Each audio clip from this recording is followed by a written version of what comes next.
And I want to talk about, when was it? I think like March 10th or something, when Silicon Valley Bank was basically shut down and everyone's who had their money was frozen. I want you to take me back to that weekend because I remember, I followed it very closely and nervously, as you can imagine. But like, what was your world like? And tell me some stories about that. Did you see this coming?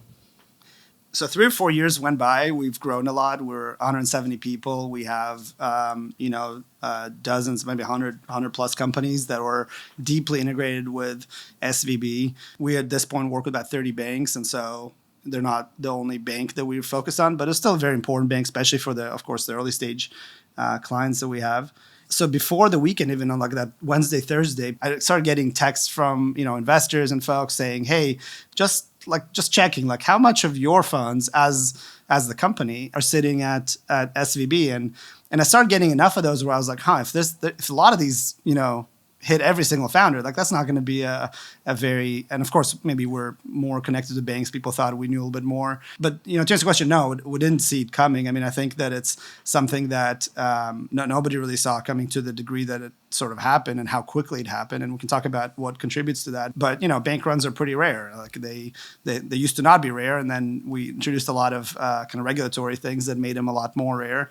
And so you don't really expect one to happen, and then all of a sudden we started seeing a lot of people withdrawing funds. And I started getting just a lot of like people asking for advice. I mean, companies that weren't even necessarily customers of ours or like using our products or like what other banks to talk to. They wanted introductions, things like that. And, SVB has been a really, really good partner for us. I think they were such an important player in this ecosystem. And so we sort of focused on making sure that our existing customers had a plan B if something happened, but really weren't trying to, incite more kind of worry into the system. But then on Friday morning, the FDIC stepped in and basically shut it down. And so then it sort of became very real because now you had all these companies and much of it has been in the media around payroll, which of course there's like personal ramifications for the employees, for the directors, like legal ramifications for the directors. All companies that were in SVB were worried about that. But we had the added complexity that there's companies that run payroll using modern Treasury, or they run benefits, or they run things that are just, again, kind of critical to their business. And so, we were doing a lot of introductions, so on. One of the things that we realized probably that Friday night is we had one view that was unique. So there's a lot of people pontificating on Twitter. We actually had something to add to the conversation that was a little bit unique in that we were connected to all the systems, all the payment systems across the various companies that we worked with. So we put together a status page. And we put together sort of a page where we would just update every couple of hours. Here's what's happening to ACH, to wire, to reporting, to international wire.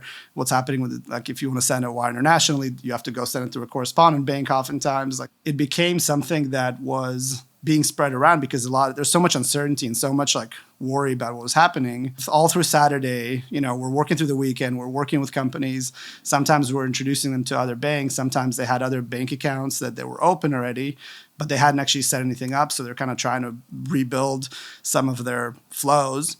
And then in Sunday night, Signature Bank, which is another bank that we supported also goes into receivership. And so we're like, we got a template. We can go build the status page for Signature Bank. And so we went ahead and did that as well. And then, of course, I think the regulators did a really good job in the sense that by Monday morning, they'd figured out how to, prop up the bank in a way that wasn't actually that disruptive. So, Monday morning, there's a lot of trust that was shaken, but in terms of actual money movement, like everybody was able to kind of move money through the systems that SVB had. We were kind of monitoring them as they were coming back online. Some things came back faster than others. And so, it was a very kind of crazy thing to live through because there's so much uncertainty for every client and everybody has a slightly different setup. Like, what other bank do you have? What are the ramifications for you of moving or not moving faster? And it was a pretty wild thing to live through, but also a pretty privileged place to just like get to see this kind of historical event unfold.